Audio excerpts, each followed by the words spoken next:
जो अपने पति की नहीं हुई वो सचिन की हो जाएगी। जो 4 बच्चे होने के बावजूद भी मोहब्बत की भूखी, पता नहीं कौन सी इसकी प्यास है जो बुझने को तैयार नहीं है, फिर भारत आ गई और कह रही है कि मुझे मोहब्बत नहीं मिली, तो वो लगता है सचिन की हो जाएगी। सचिन भी यहाँ पर मेरे ख्याल से हैंडीकैप था, नपुंसक था, उसको यहाँ की कोई लड़की मिल नहीं रही थी। इतने बड़े भक्त जो तुम तालियां बजा रहे हो, पड़ोसी देश की मिली, अपनी बहू बेटी क्यों नहीं देती तुमने सचिन को? उसके लिए भी तुम्हें मुल्लाओं की जरूरत। हस्बैंड है गुलाम बलोच, उसने इसको पैसे भेजे के मकान खरीद ले, उससे इसने मकान खरीदा, जिसको बेच के अभी सचिन नामी आशना के साथ यहाँ पर हिंदुस्तान भाग कर आ गई। तो तुझे मुल्क से मोहब्बत नहीं, तुझे बच्चों से मोहब्बत नहीं, तुझे पति से मोहब्बत नहीं, तू सचिन से मोहब्बत कर लेगी? जो अपने पति की नहीं हुई, जो अपने मुल्क की नहीं हुई, जो अपनी मोहब्बत की नहीं हुई, जो अपने बच्चों की नहीं हुई, जो अपने मैके की, अपने ददियाल की, अपने पड़ोस की नहीं हुई, वो भारत में सचिन की हो जाएगी? नहीं, वो तो अपने साथ 4 दामाद लेकर आई है। वक्त जो खुश हो रहे हैं कि हमने घर वापसी कर लिया। अरे बाबलो, तुमने तो 4 दामाद से, अब जब उसके बच्चे बड़े होंगे तो दामाद भी तो बनेंगे ना तुम्हारी बेटियां उसके संग आएगी। जो बड़ा पॉपुलर हो रहा है कि सीमा हैदर जो पाकिस्तान की बेटी हैं और भारत की बहू बन गई हैं और भाग कर आई हैं भगोड़ी, तो इसमें लोग बड़े खुश हो रहे हैं। मोदी जी का डंका बज रहा है, लोग कह रहे हैं कि देखो हमने घर वापसी करा ली, और देखो हमने जो है मतलब हिंदुस्तान की लड़कियों को तो हम घर वापस लाएंगे, हम पाकिस्तान की लड़कियों को भी वापस लेकर आएंगे। सवाल ये नहीं उठता कि सीमा हैदर भारत आई, सवाल ये भी नहीं उठता कि सीमा हैदर ने सचिन नाम के आदमी से शादी करी। सवाल ये उठता है सीमा हैदर जो खुद को ये कहती है कि मैं 5वीं पास हूँ, सीमा हैदर जो एक बहुत गरीब परिवार से आती है, सीमा हैदर जो एक गाँव की रहने वाली है, वो किस तरह हिंदुस्तान आ जाती है और हिंदुस्तान की तमाम इंटेलिजेंसी, CBI और हमारा जो गृह मंत्रालय वो कहाँ सोया हुआ होता है। मतलब एक गांव की लड़की, अरे मैं तो कहती हूँ काबिल आदमी को तो छोड़ो, एक गांव की अनपढ़ निपट गवार पाकिस्तान से हिंदुस्तान आ जाती है और 50 दिन से वो भारत में रह रही होती है, लेकिन हमारे मंत्रालय पे, संत्रालय पे और मोदी जी के डंके पे कोई फर्क नहीं पड़ता। वो जब एक्सपोज होती है तो यहाँ पर सवाल तो ये उठना चाहिए था, ये आई कैसी? उसके बाद उल्टा सवाल, उल्टा खुशियां मनाई जा रही हैं कि देखो पाकिस्तान की सीमा हैदर को हमने ना घर वापसी करा दी। तो यहाँ तो मुझे नहीं, अरे आप जय श्री राम आप नहीं, वो तो आतंकवादी, तो भगवा आतंकवादी, तो खुश होंगे। सवाल तो ये भी उठता है कि यहाँ तक कहा जा रहा है कि सीमा हैदर के पास 3 पासपोर्ट हैं। सीमा हैदर जो नील बटा सन्नाटा है, एजुकेशन उसके कुछ पास नहीं है, वो कैसे पाकिस्तान से अपना मकान बेच के बाया दुबई, बाया इधर नेपाल होती हुई भारत आई? यानी कोई ना कोई तो उसके पीछे था। तो मुझे सीमा हैदर के अंदर जो है वो एक, आप ये कहिए कि जासूस नजर आता है। और हिंदुस्तान के जितने भी पाकिस्तान की जासूसी करते पकड़े गए, या तो अतुर्वेदी होते हैं, चाहे चतुर्वेदी होते हैं, चाहे शर्मा होते हैं, अभी भी पकड़ा गया, तो ये पाकिस्तान की जासूस है। क्योंकि जितने पत्रकारों ने उससे कहा कि सीमा जी आप कलमा सुनाइए, तो वो कलमा नहीं सुना पाई। उन्होंने कहा सीमा जी को सूरत सुनाइए, वो सूरत नहीं सुना पाई। एक गांव की बाई बर्थ मुसलमान लड़की जो अब हिंदू हुई, जुम्मा 8 दिन पहले, वो इतनी जल्दी भूल गई, कलमा भूल गई, सूरतें भूल गई, नमाज भूल गई, रोजा भूल गई। मैं मान ही नहीं सकती।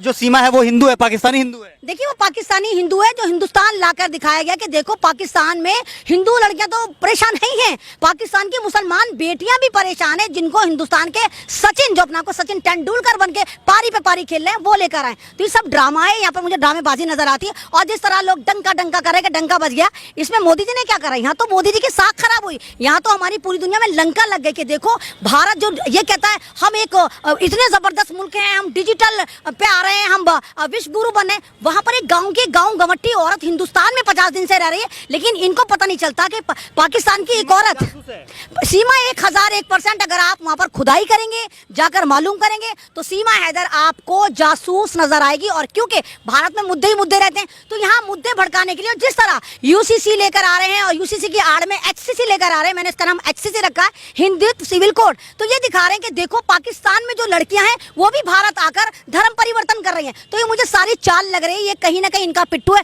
और मुद्दों से भटकाने के लिए तमाम मीडिया जो है वो सीमा हैदर पे लगा दिया। सवाल ये भी उठता है जाहिद, अगर ये सीमा जो है ये सीमा शर्मा होती और लड़का हिंदुस्तान का जो है सचिन ना होके कोई मुस्लिम होता, अहमदीन, फखरुद्दीन, मोहम्मदीन होता, तो क्या हिंदुस्तान की जो सरकार है, हिंदुस्तान के जो भक्त हैं, वो तब भी ऐसे तालियां बजा रहे होते? नहीं, पूरे खानदान को उठा के इन्होंने जेलों में डाल दिया होता। पूरे हिंदुस्तान के जितने भी वो अगर मुसलमान अहमदीन, मोहम्मदीन, फजरुद्दीन नाम का लड़का उस लड़की को पाकिस्तान से लेकर आया होता, तो हिंदुस्तान में उस खानदान को पूरा नस्तो नाबूद कर देते। बाबा का बुलडोजर तो मामा का बुलडोजर तो चाचा का बुलडोजर सब उस पर चला दिया गया होता। आपको गर्व नहीं हो रहा है?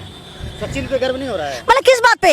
नहीं, हाँ तो इन भक्तों की ना, मैंने कहा ना, गुफाओं की नाजायज औलाद है तो गर्व करेंगे। आप एक बात बताइए, सीमा हैदर किसी की पत्नी थी और कह रही मुझे सचिन से मोहब्बत हो गई। कैसी मोहब्बत है तेरी? मौसमों की तरह बदलती रहती है, गर्मी की अलग, सर्दी की अलग, बरसात की अलग। उससे पहले भी तूने गुलाम हैदर से मोहब्बत करी थी, तब भी तू घर से भाग गई थी। ये घर से भाग गई थी, घर से भागने के बाद, क्योंकि बलोच है और बलोचों की जो लड़ाई है पाकिस्तानियों से रहती है। सीमा बलोच है, इसको जबरदस्ती हैदर बनाया जा रहा है। जब ये गुलाम बलोच के साथ भाग गई थी तो इस पे कंपनसेशन लगा था, इसको मुआवजा देना पड़ा था और इसका पति इतना कर्जे में आ गया था कि वो दुबई कमाने गया था और उसने इसको, मतलब ये स्टोरी वहां पर पूरी निकल कर आ रही है। इसका जो हस्बैंड है गुलाम बलोच, उसने इसको पैसे भेजे कि मकान खरीद ले, उससे इसने मकान खरीदा, जिसको बेच के अभी सचिन नामी आशना के साथ यहाँ पर हिंदुस्तान भाग कर आ गई। तो इससे तो गरिमा हमारी खराब हुई। आप एक बात बताइए, तुझे मुल्क से मोहब्बत नहीं, तुझे बच्चों से मोहब्बत नहीं, तुझे पति से मोहब्बत नहीं, तू सचिन से मोहब्बत कर लेगी? जो अपने पति की नहीं हुई, जो अपने मुल्क की नहीं हुई, जो अपनी मोहब्बत की नहीं हुई, जो अपने बच्चों की नहीं हुई, जो अपने मैके की, अपने ददियाल की, अपने पड़ोस की नहीं हुई, वो भारत में सचिन की हो जाएगी? नहीं हो सकती, नहीं होगी। नहीं। वो तो अपने साथ 4 दामाद लेकर आई है। वक्त जो खुश हो रहे हैं कि हमने घर वापसी कर लिया। अरे बाबलो, तुमने तो 4 दामाद से, अब जब उसके बच्चे बड़े होंगे तो दामाद भी तो बनेंगे ना तुम्हारी बेटियां उसके संग आएंगी। तो ये जो छोटी छोटी बातों पर ये इशू बनाते हैं, तुम्हें तो ये खुश होना चाहिए कि पाकिस्तान के 4 दामाद तुम्हें फ्री में मिले हैं। एक सीमा के साथ 4 दामाद भी तो आए ना, जिनमें तुम्हारी बेटियां जाएंगी। तो बच्चे बड़ों की शादियां नहीं करेंगे कि 4 दामाद नहीं मिलेंगे भारत को? तो भक्तों को 4 दामाद भी मिले। भक्तों को ये भी बताना चाहिए कि सीमा हैदर, तेरा शुक्रिया, हमें मुल्लों द्वारा 4 दामाद भी दिए हैं पाकिस्तान ने। अच्छा, लेकिन गुलाम हैदर के ऊपर भी आरोप लग रहा है कि गुलाम हैदर ने इनका ख्याल नहीं रखा। लेकिन गुलाम हैदर जो है बार बार ये कह रहा है कि हम जो है चाहते हैं कि सीमा जो है पाकिस्तान वापस आ जाए और बच्चों के साथ वापस आए। नहीं कि सीमा को पाकिस्तान भेज देना चाहिए। देखिए, इसको तो पाकिस्तान उठा के फेंके ना फेंको, पहले इसको तो जेल में डाल के पहले इस पर कार्रवाई होनी चाहिए। इससे पूछना चाहिए कि आखिर ये है कौन? ये जासूस है, ये गद्दार है, ये कौन है?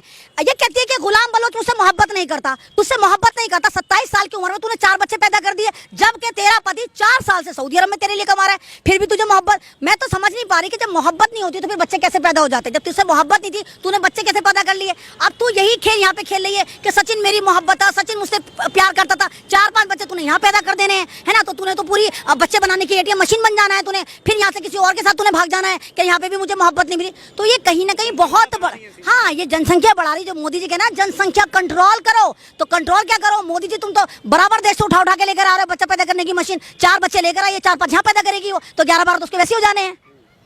अच्छा, सवाल ये है कि जितने भी लोग हैं वो, मतलब जितने भी हिंदू संगठन के लोग हैं वहाँ पे जय श्री राम के नारे लगा रहे हैं और कुछ लोग तो ये भी कह रहे हैं कि जो सचिन है उसके जगह कोई साबिर नाम का लड़का होता तो क्या ये लोग इसी तरीके से स्वागत करते हैं? देखिए, अव्वल बात तो मुसलमानों में इतने अक्ल शऊर होती है कि तेरी इज्जत मेरी इज्जत को सबकी इज्जत माना जाता है।